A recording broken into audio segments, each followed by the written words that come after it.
What did you say when Biden called you and said he wasn't running? Well, I immediately thought of him first. No, you didn't. You know, I mean, fracking. Dana Bash had her dead to rights. I was like, you said this. I have the quote. I'm reading it to you. You said there should be a ban on fracking. Why can't they just go, yeah, you know what? I got it wrong. I was talking to the wrong people. You know, she's had this ridiculously... When even Bill Maher, one of the left's loudest voices, torches CNN for propping up Kamala Harris and calls out her lies, you know the cracks are real. This isn't spin, this is the brutal truth the media doesn't want you to hear. Bill Maher recently took aim at CNN, accusing the network of lavishing praise on Kamala Harris while relentlessly targeting Donald Trump. His criticism cut deep, pointing to what he sees as CNN's unbalanced coverage and tendency to frame stories in favor of Democrats. According to Maher, this very bias played a role in Harris's political struggles. What makes this moment stand out is not just Maher's frustration, but the weight of his words. This is one of his most forceful rebukes of the media in years. By highlighting CNN's approach, he's sparking a broader conversation about how partisan slants in journalism can shape public perception and even alter political outcomes. But to understand why his critique resonates, it's worth stepping back to look at the bigger picture, how media framing works, why it matters, and why Maher's willingness to call it out makes such waves. For decades, CNN has branded itself as the network of record, the go-to source for objective coverage in a political landscape fractured by extremes. Yet critics argue the network has increasingly leaned into partisan territory, especially during the Trump era. Coverage that once aspired to neutrality often veers into commentary, blurring the line between analysis and advocacy. Maher is hardly the first to notice. Academic studies, independent media watchdogs, and countless disillusioned viewers have all pointed out that CNN's coverage tends to skew in favor of Democrats while treating Republicans, especially Donald Trump, with hostility. Maher's point lands because he isn't coming from the conservative camp. He is, and has long been, a liberal firebrand. His political leanings are well known, which makes his critiques of liberal institutions carry more weight. When a right-wing commentator accuses CNN of bias, it's easily dismissed as partisan spin. When Maher says it, however, it forces even left-leaning audiences to pause. His criticism isn't about defending Trump personally, but about holding the press to a higher standard of fairness. Take the case of Kamala Harris. Maher pointed out how CNN seemed almost desperate to elevate her every utterance into a historic pronouncement. A basic talking point about doing better would be dissected by panels of experts as though it were a bold new vision for the future. In Maher's eyes, this wasn't journalism, it was cheerleading. And that cheerleading, ironically, may have hurt Harris more than helped her. By propping her up instead of challenging her, the network allowed weak messaging and half-formed policy ideas to skate by untested. When Harris eventually faced tougher scrutiny outside of CNN's bubble, those weaknesses were exposed. This is the deeper irony in Maher's critique. He isn't simply accusing CNN of being unfair to Trump, he's warning that their bias damages Democrats, too. When a network functions as a PR arm for one party, it robs that party's leaders of the chance to sharpen their arguments in the crucible of tough, honest questioning. Politicians who are shielded from criticism don't grow stronger. They grow complacent. In that sense, Maher is suggesting CNN may have helped set Harris up for failure by refusing to treat her like any other candidate. It also speaks to a broader concern about trust in media. Surveys consistently show that confidence in mainstream outlets has eroded dramatically in recent years, with CNN ranking among the least trusted among conservatives and independents. Viewers aren't blind. They can tell when a panel is stacked 5-1, when headlines consistently tilt in one direction, or when narratives are shaped to reinforce partisan talking points. The more obvious the bias becomes, the more audiences tune out. Some leave for right-leaning outlets like Fox News or Newsmax, while others abandon cable news altogether in favor of podcasts, independent YouTube channels, or newsletters. Maher, in his way, is tapping into that frustration. He's saying out loud what many viewers, both on the left and the right, already sense, that too much of CNN's programming feels less like reporting and more like theater. Instead of presenting competing ideas in a fair fight, it stages carefully choreographed battles where the outcome is predetermined. Instead of challenging Democratic leaders to rise to the occasion, it cushions them, creating illusions of strength that quickly shatter in real political contests. The reason this matters goes beyond media criticism. In a democracy, journalism plays a vital role in informing citizens, holding leaders accountable, and providing a platform for real debate. When that function is compromised by bias, whether intentional or structural, the result isn't just bad TV. It's a distorted political process. If Harris is treated as a visionary when she's delivering cliches, and if Trump is treated as a villain no matter what he says, then audiences are deprived of the full truth. They aren't being given the tools to make informed decisions. They're being nudged toward pre-approved conclusions. Maher's rebuke also raises uncomfortable questions for Democrats themselves.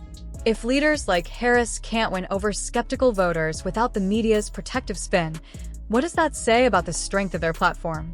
If policies and rhetoric can't withstand tough questions, perhaps the problem isn't hostile coverage, but weak leadership. In that sense, Maher's critique isn't an attack from the outside. It's a challenge from within, urging Democrats to stop relying on sympathetic media and start earning support the hard way. Perhaps the sharpest edge of Maher's commentary lies in its timing. As Harris positions herself as a central figure in Democratic politics, she can't afford to appear fragile or untested.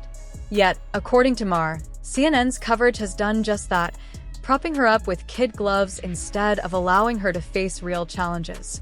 The end result is a candidate whose perceived weaknesses are magnified when she steps outside the media bubble. And in a high-stakes election cycle, those weaknesses could prove fatal. At the end of the day, Maher's takedown of CNN isn't just about one network or one politician. It's about the role of media in shaping political narratives and the danger of mistaking spin for substance. By calling out CNN, he's pushing the conversation forward, forcing both journalists and politicians to reckon with the consequences of bias. Whether his warning will be heeded is another matter. But one thing is certain, in a media landscape already fractured by mistrust, every moment of partisan cheerleading comes at a cost. And Maher, never one to shy away from uncomfortable truths, just made that cost a little harder to ignore. It is the place where both sides can watch. And I'm talking about the people on CNN. And what I know what the conservative side of America thinks, and I don't blame them. They were just gushing about how great a speech it was. And I think she did fine. I didn't think it was as good as they were making. Think back for a moment. Every time Kamala Harris managed to deliver a passable sentence, CNN treated it as though history had been made. A simple platitude like, "We must do better," was elevated into a grand policy blueprint, dissected from every angle as though she had just unveiled a cure for global problems. The network rolled out academics, pundits, and experts, all eager to crown her as a political mastermind with all the answers. But Maher wasn't buying it. In fact, he did the very thing few dare. He called CNN out for what he saw as blatant cheerleading. To him, it wasn't journalism, it was public relations disguised as reporting. Desperate, dishonest, and embarrassingly transparent. With his signature bite, Maher tore through the glossy facade and revealed what many viewers had long suspected. The coverage looked less like serious reporting and more like tokenistic hype, no different from what you'd expect on a daytime talk show panel. Look like tokenism. It's kind of like the same as The View. I don't think that you can say that CNN is anything but fair. Everyone who was speaking last night, it's not like they were all Democrats. I mean, Dana Bash, Jake Tapper, Abby Phillip. They come across giving that way. Analysis. They come across that way.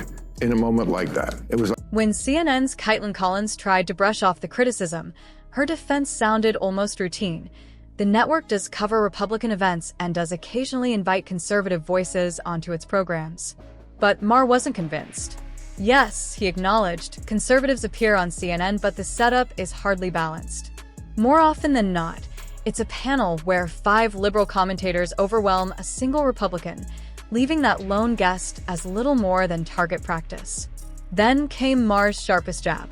He compared CNN's panel structure to The View, a biting analogy that stings precisely because it hits close to home. For a network that prides itself on seriousness, the image of a lopsided talk show brawl isn't flattering. Instead of open debate, Maher suggested, CNN has created an echo chamber where the rare conservative voice is drowned out, ridiculed, and dismissed by a stacked crowd. Do not trust CNN because it is so staunchly anti-Trump.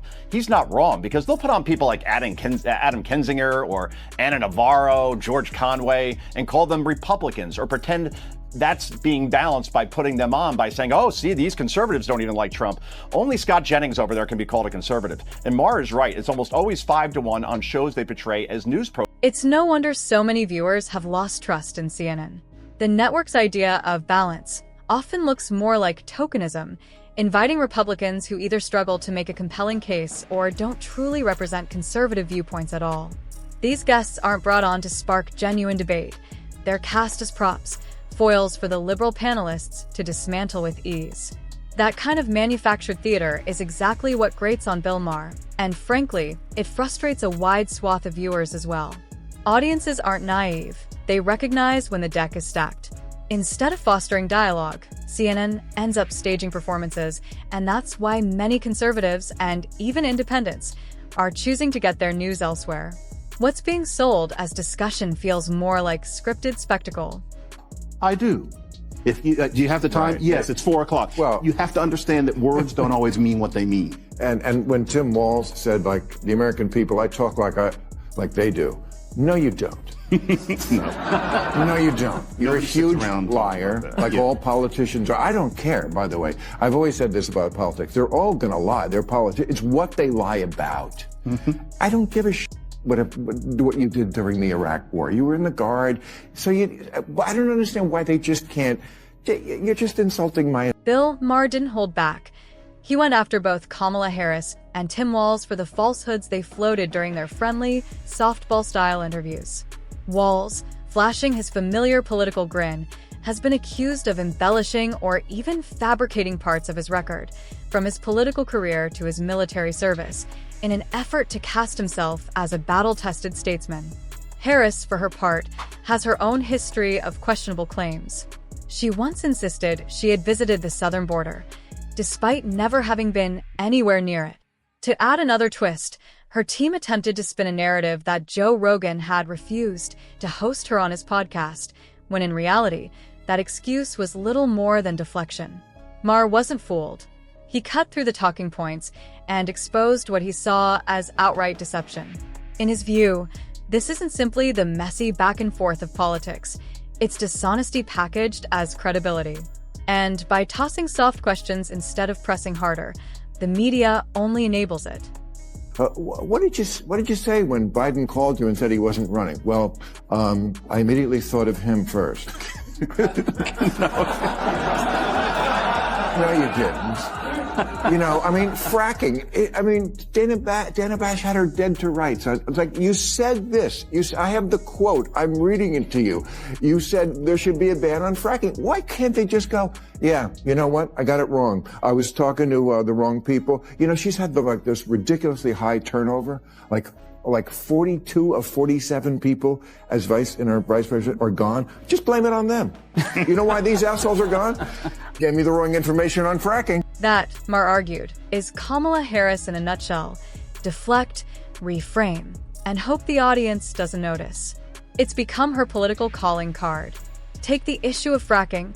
She once took a firm stance, only to later deny it and rewrite her own history when the position became politically inconvenient. Then came what many remember as her infamous word salad moment. Asked what she could offer that Joe Biden could not, Harris had the opportunity to lay out a bold vision, or even a single clear policy idea. Instead, she delivered a meandering response, a tangle of half-thoughts strung together to sound profound but ultimately void of meaning.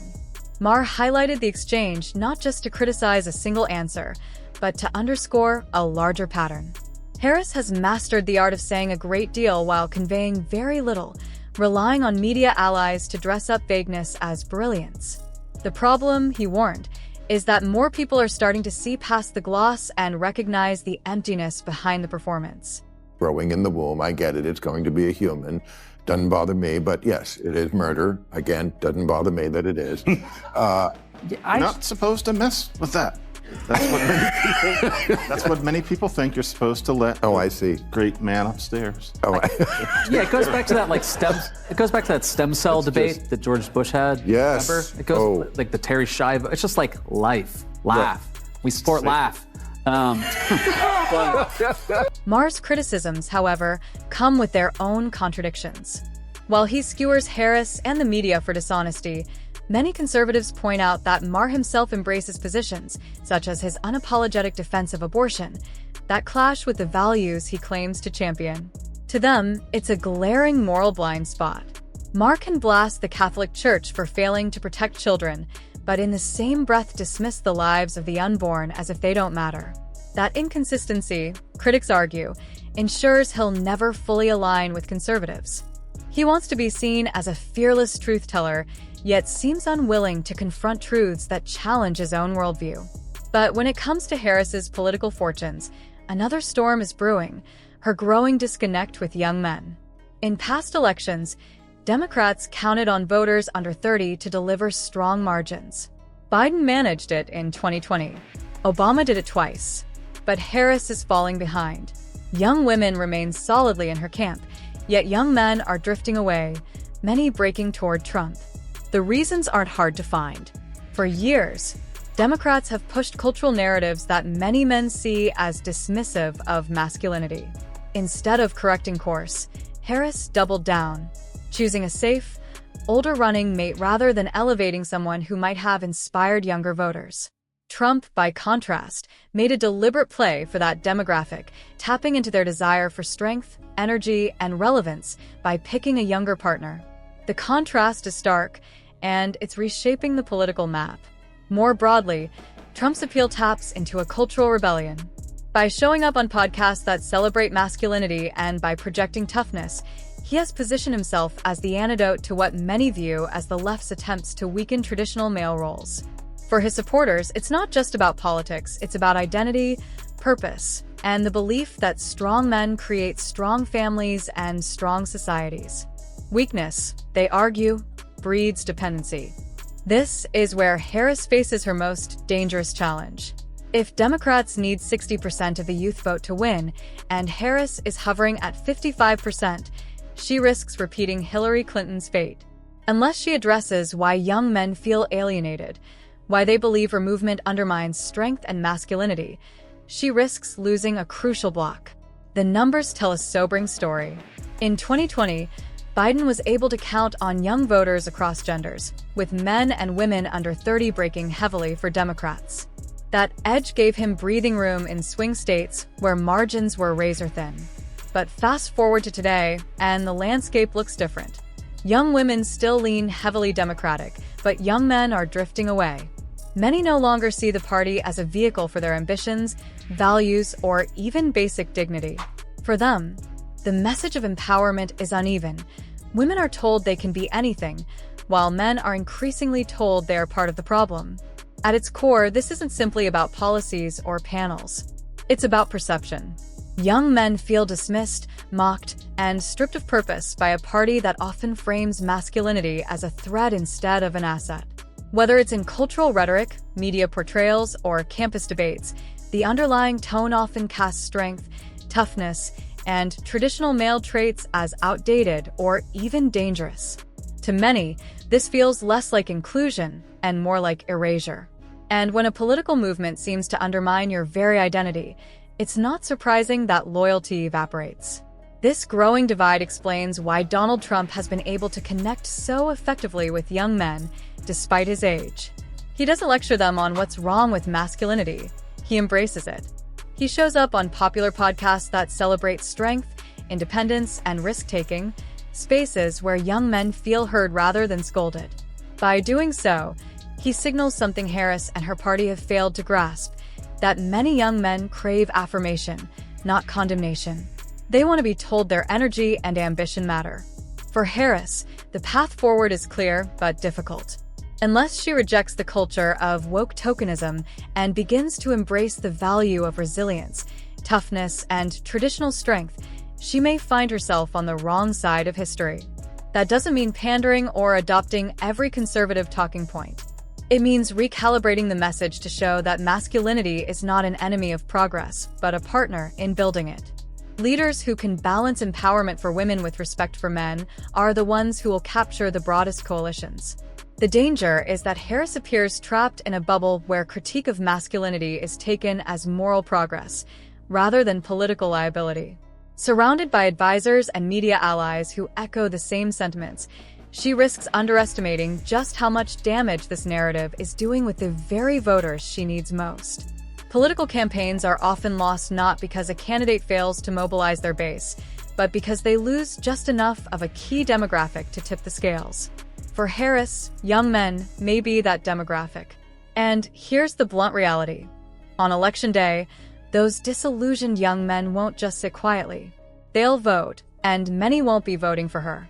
Their shift could decide swing states, flip electoral votes, and ultimately determine the White House. Dismissing them as fragile or mocking their frustrations won't make them disappear.